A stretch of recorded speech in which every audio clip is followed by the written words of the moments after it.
Hey everyone, I wanted to share a quick update with you.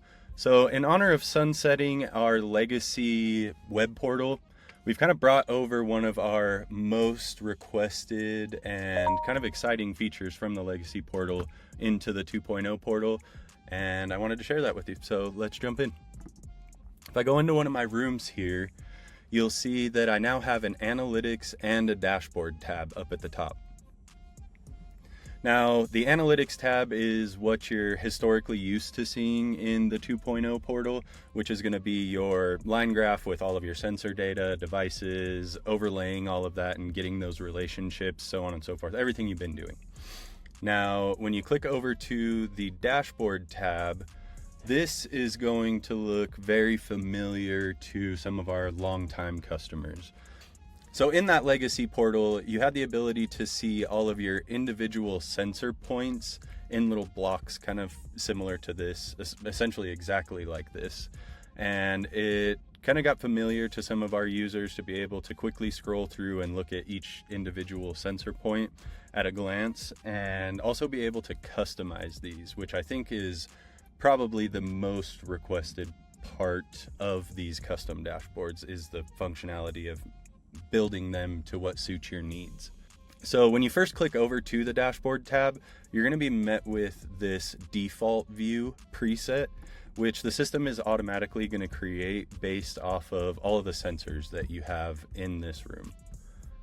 So if you wanted to customize this, we'll go ahead and start with a new preset.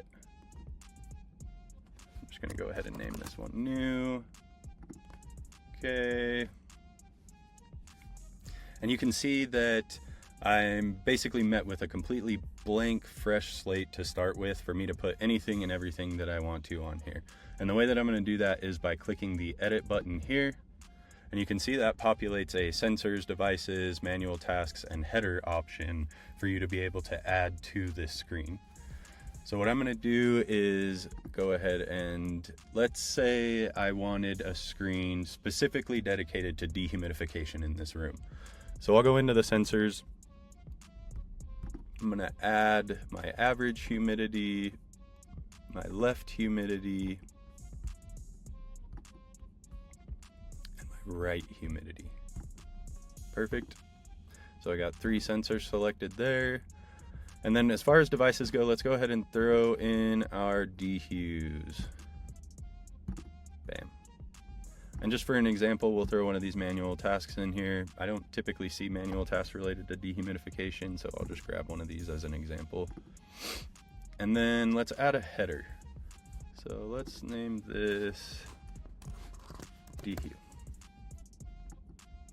And then when I add these 9 selected points, those are all going to populate right under that header.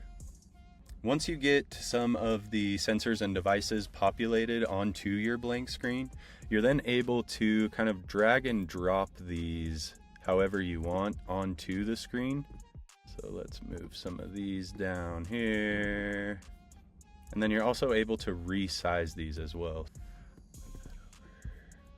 So all of those individual squares will be customizable as far as size, location on the screen, so on and so forth. The possibilities of these custom dashboards is kind of endless. Like, your creativity of what you want to see on one screen will kind of be the limits of what you can do here. Let's save this. So I'm going to update this existing. Bam. And now when you go to your presets drop down, you see this new that I just created, as well as the default view that was automatically created by the system. And you can essentially create as many of these preset custom dashboards as you'd like. Another thing worth mentioning as well is when you're in your room, typically you're defaulted to this screen. Now, if you go up into your preferences here, you'll be able to choose if you want to use the real-time dashboard or the analytics. Real-time dashboard would obviously default your screen to the custom dashboards that are coming through with the live data from your sensors. I hope you guys enjoy and take care. Thanks.